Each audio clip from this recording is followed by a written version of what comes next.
Congress party जो कि अध्यक्ष है हमारे साथ, प्रदेश अध्यक्ष है करण मेहरा, उनसे हम बातचीत करेंगे किस तरह का मामला है, क्या माहौल है जो कि उत्तराखंड में है। अध्यक्ष जी, मैं जानना चाहूँगा, जिस तरह से कि लगातार महिलाओं के साथ अत्याचार बढ़ रहे हैं, दुष्कर्म हो रहे हैं, हत्याएं हो रही हैं, क्या कुछ कहना है आपका? देखिए, एक अजीब सा जहर पूरी फिजा में फैला हुआ है। बेटियां ही नहीं, बेटे भी असुरक्षित हैं। लगातार बेटियों के बलात्कार हो रहे, जब प्रदेश की राजधानी में बेटियां सुरक्षित नहीं हैं। एक 13 साल की बच्ची का बलात्कार एसबीटी में हो जाता है। लगे हुए क्षेत्र हरिद्वार में 14 साल की बेटी का बलात्कार हो जाता है और उसका मर्डर हो जाता है, और मेन एक्यूज अभी तक नहीं पकड़ा गया। 26 जून की घटना है। बीजेपी के एक आयोग से संबंधित वो लड़का है। अंकिता भंडारी में अभी तक वीआईपी बाहर है। फॉरेंसिक जांच की जो सामान था या जो भी तथ्य थे, उनको मिटाने वालों से अभी तक पूछताछ नहीं हुई। आज एक मोनू के घर से मैं आ रहा हूँ, जबरेड़ा विधानसभा के, माइनॉरिटी का लड़का था। पुलिस कहती है साहब डूब के मर गया, और पुलिस के सामने वो डूबा है। पुलिस ने उसको बचाने की कोशिश तक नहीं की। उसके चोट है पूरे मुंह में, शरीर में, और पोस्टमार्टम रिपोर्ट के बारे में जो बयान पुलिस के अधिकारी ने दिया है वो अफसोसजनक है, बहुत ही ख़राब है। हमने जांच की मांग की है। पेपर लीक हो रहे, भर्ती घोटाले हो रहे हैं, बलात्कार हो रहे हैं, मर्डर हो रहे हैं, और सरकार हाथ पे हाथ धर के बैठी हुई है। पुलिस का रवैया दिन प्रतिदिन ख़राब हो रहा। मैंने मंगलौर के चुनावों में जो रूप पुलिस का देखा, मैंने अपने राजनीतिक जीवन में वो रूप कभी नहीं देखा था।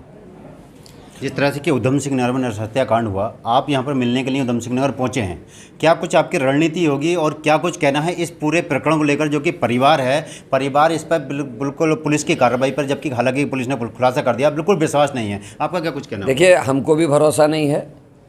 लड़की की माँ से मेरी 3-4 दिन बाद घटना के चर्चा हुई थी। उन्होंने कहा कि साहब मेरी लड़की स्पोर्ट्स पर्सन थी, जिम जाती थी, और उसको कोई शराबी इस तरीके का जो नशेड़ी है वो काबू में नहीं कर सकता। मेरी बेटी को किसी और ने मारा है, और पुलिस किसी बड़े आदमी को बचाने की कोशिश कर रही है, और मुझे भी यही शंका है कि किसी बड़े आदमी को बचाने की कोशिश में हो रही है।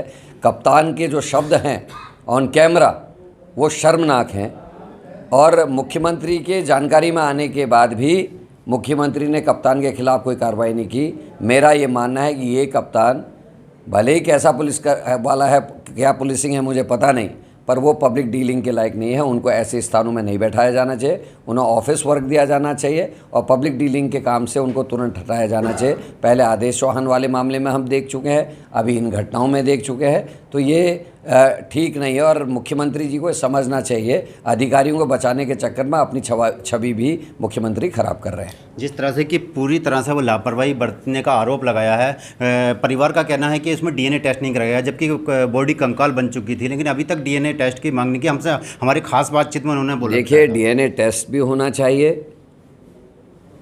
इसमें सीबीआई की जांच की मांग कर रहे हैं। हम ये कह रहे हैं कि सीबीआई जांच तो हो, लेकिन सीबीआई और ईडी का जो हाल है हम उससे डरे हुए हैं।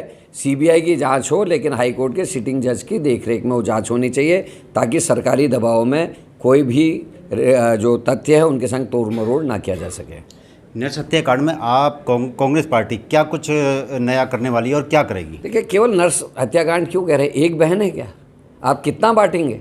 13 साल की बच्ची का भी 6 दिन पहले बलात्कार हो गया। 26 जून को एक 14 साल की बच्ची का बलात्कार और मर्डर हो गया।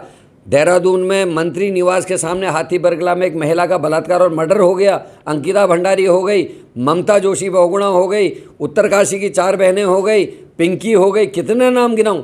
किस किस को बांटेंगे? हम सब बेटियों के लिए आंदोलन कर रहे हैं।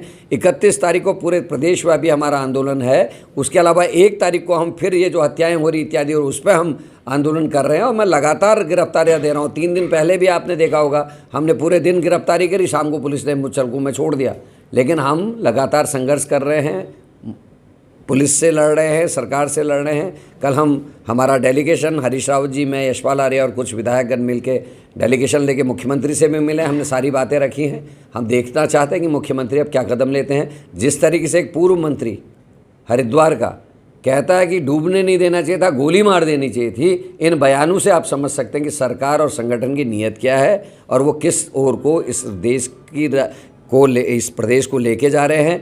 मुझे लगता है 2 उपचुनाव हारने की बौखलाहट इन सब पे निकल रही है। जिस तरह से कि कानून व्यवस्था है, कानून व्यवस्था आपने आरोप लगाया कि चौपट हुई है, किस तरह चौपट है? अरे भाई, आप कैसा प्रश्न पूछ रहे हैं मेरे भाई? बलात्कार हो रहे हैं, बच्चे पिट रहे हैं, लोगों को मारा जा रहा, पुलिस अभी सुरक्षा में लोग मर रहे हैं, यूपी की पुलिस आगे गोली चला रही है, पंचायत प्रतिनिधि की पत्नी मर जा रही है, एसटीएफ यूपी की जो है आतंकवादियों को पकड़ रही है हमारे प्रदेश में, प्रदेश की राजधानी में लड़कों को पीट के मार दिया जा रहा है, 10-10 दिन तक गिरफ्तारी नहीं हो रही, करण मेहरा को गिरफ्तारी के लिए आंदोलन करना पड़ रहा है, तब अपराधी पकड़े जा रहे हैं। इससे ज़्यादा और चौपट क्या होगी? जो पेपर लीक हो रहे, पटवारी पेपर लीक, 888 भर्ती घोटाला, बच्चे आंदोलन कर रहे, एक ऐसी व्यवस्था दीजिए ताकि नकलची जो है ना जीत सके, हाकिम सिंह हमारे अधिकारों में डाका ना डाल सके, और उन्हीं के खिलाफ 307 लगाने की कोशिश करी। इससे ज़्यादा और पटरी से क्या उतरेगी सर? यूसीसी लगाने की बात कर रहे हैं। अरे बेटियां बच नहीं रही, बांग्लादेश के हिंदुओं को बचाओ कह रहे हैं, घर की बेटियों की सुरक्षा हो नहीं रही, घर के बच्चे बच नहीं रहे, हिंदुस्तान में रहने वाले नागरिक सुरक्षित है नहीं, दूसरे देश में बचाने के लिए नागरिकों को जाएंगे। पहले अपने यहाँ के नागरिकों को बचाने का तो काम कर ले, इससे ज़्यादा और ख़राब क्या होगा? इस वक्त हमारे साथ थे जो कि प्रदेश अध्यक्ष कांग्रेस के करण मेहरा थे। इनके साफ तौर पे कहना है कि जो कि उत्तराखंड में महिलाओं के साथ अत्याचार हो रहे हैं उसमें उन्होंने पूरी तरीके से बीड़ा अपनी पूरी उठा रखी है, जिसमें कि उन्होंने अगले जो रणनीति बताई है उसमें वो पूरी तरह से आंदोलनरत हैं और वो आंदोलन करने पर मजबूर होंगे। और पूरी तरह से जिस तरह से कि कानून व्यवस्था उत्तराखंड की चौपट है, उनका पूरा आरोप है। जिस तरह से कि लगातार महिलाओं के साथ अत्याचार पर अत्याचार हो रहे हैं, जैसे कि उधम सिंह नगर में नरसत्याकांड है।